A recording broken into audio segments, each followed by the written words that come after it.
Hello guys, कैसे हैं आप सभी। एडिक्शन आईएएस क्लासेस में आपका स्वागत है। हम सभी तो ठीक है, लेकिन सीमा पे कुछ भी ठीक नहीं चल रहा। पिछले सोमवार रात को भारत और चीन के बीच एक झड़प हुई, जिसमें लद्दाख सेक्टर में हमारे भारतीय सेना के एक अधिकारी और 2 जवान शहीद हो गए। लगातार आप जब देखते आ रहे हैं कि जब से ये कोरोना वायरस का केस पूरे विश्व में आया है, पूरा विश्व चीन को इसका जिम्मेदार ठहरा रहा है, जो कि कहीं भी गलत नहीं है। और इसी के वजह से भारत और चीन के बीच इस तरह की मुठभेड़ अक्सर आए दिन देखी जा रही है। तो चलिए इस घटना पे रोशनी डालते हैं। मैं आपको बताता हूँ डिटेल से ये घटना क्या थी और ये कैसे हुआ। ये घटना सोमवार देर रात की है, जब भारतीय सेना गश्त पे थी तो उसका सामना चीनी सेना से हुआ और दोनों तरफ से फायरिंग की गई, जिसमें से सेना के एक अधिकारी और 2 जवान शहीद हो गए हैं। भारतीय सेना की ओर से जारी एक आधिकारिक बयान में कहा गया कि गैलवान घाटी जो है वहाँ पर भारतीय सेना का डी एक्सेलेरेशन प्रक्रिया चल रहा था। मैं आपको बता दूं कि डी एक्सेलेरेशन प्रक्रिया वो होती है जिसमें सेना युद्ध विराम करने के लिए, यानी युद्ध में उग्रता न दिखाने के लिए मतलब प्रयासरत होते हैं। तो ये डी एक्सेलेरेशन प्रक्रिया के दौरान बीती रात दोनों सेनाओं का आमना सामना हो गया, जिसमें हमारे जवान शहीद हो गए हैं। हालांकि दोनों पक्षों के वरिष्ठ सैन्य अधिकारी मौजूदा तनाव कम करने के लिए आपस में वार्ताएं और बैठक कर रहे हैं।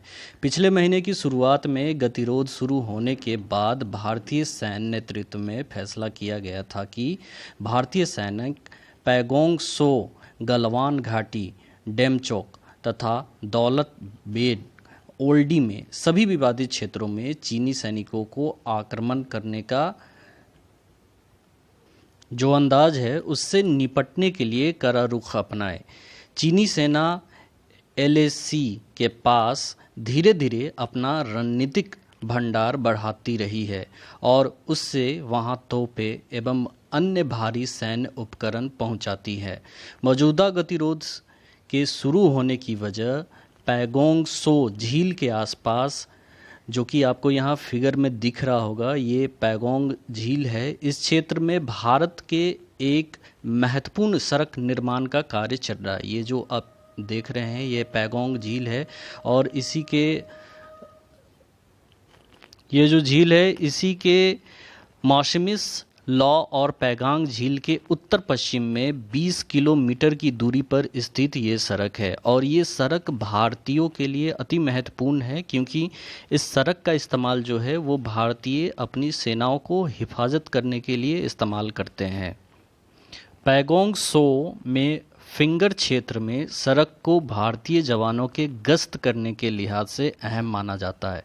भारत ने पहले ही तय कर लिया था कि चीनी विरोध की वजह से वह पूर्वी लद्दाख में अपनी किसी भी सीमावर्ती आधारभूत परियोजना को नहीं रोकेगा। दोनों देशों के सैनिक गत 5 और 6 मई को पूर्वी लद्दाख के पैगोंग सो क्षेत्र के आसपास में भिड़ गए थे। इस घटना में दोनों पक्षों के सैनिक घायल हुए। इस झड़प में भारत और चीन के करीब 250 सैनिक शामिल थे। इसी तरह की एक अन्य घटना में 9 मई को उत्तरी सिक्किम सेक्टर में नाकू ला दर्रे के पास लगभग 150 भारतीय और चीनी सैनिक आपस में भिड़ गए थे। तो आपने देखा कि लगातार चीन जो है वो भारत के साथ इस तरह का व्यवहार कर रहा है जैसे मानो उससे आपस में एक घृणा की पात्र हो गया हो दोनों देश का संबंध। तो इस संबंध को सुधारने के लिए हालांकि चीन के तरफ से अभी हाल में ये बयान आ रहा है कि भारतीय सेना ने घुसपैठ किया था, जो कि मुझे कहीं भी सही नहीं लगता, क्योंकि भारतीय ने अपनी सीमा की सिर्फ हिफाजत की है। भारतीय सेना ने भारत हमेशा तटस्थता की नीति का पालन करता है। इसलिए मुझे चीन का ये जो बयान दिया गया है चीन के मीडिया द्वारा, ये पूरी तरह बेबुनियाद लगती है। आपको क्या लगता है? आप इसके बारे में मुझे ज़रूर कमेंट करें और बताएं।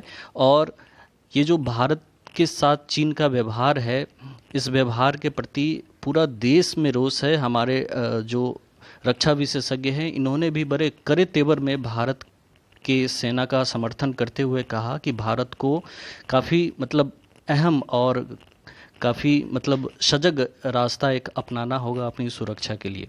तो आप ज़रूर बताइए कि आपको क्या लगता है इसके बारे में, और मुझे कमेंट कीजिए, और आप मुझे ईमेल कर सकते हैं। Thank you so much. दोस्तों, कमेंट करके ज़रूर बताइए कि आपको हमारे ये लेक्चर कैसा लगा। अगर आपको ये लेक्चर पसंद आता है तो हमारे चैनल को सब्सक्राइब कीजिए और इस बेल आइकन को प्रेस कीजिए ताकि हमारे लेटेस्ट वीडियो का नोटिफिकेशन आपको जल्द से जल्द मिल सके। अगर आप हमारे चैनल पर नए हैं तो एक बार हमारे चैनल को ज़रूर विज़िट कीजिए। Thank you.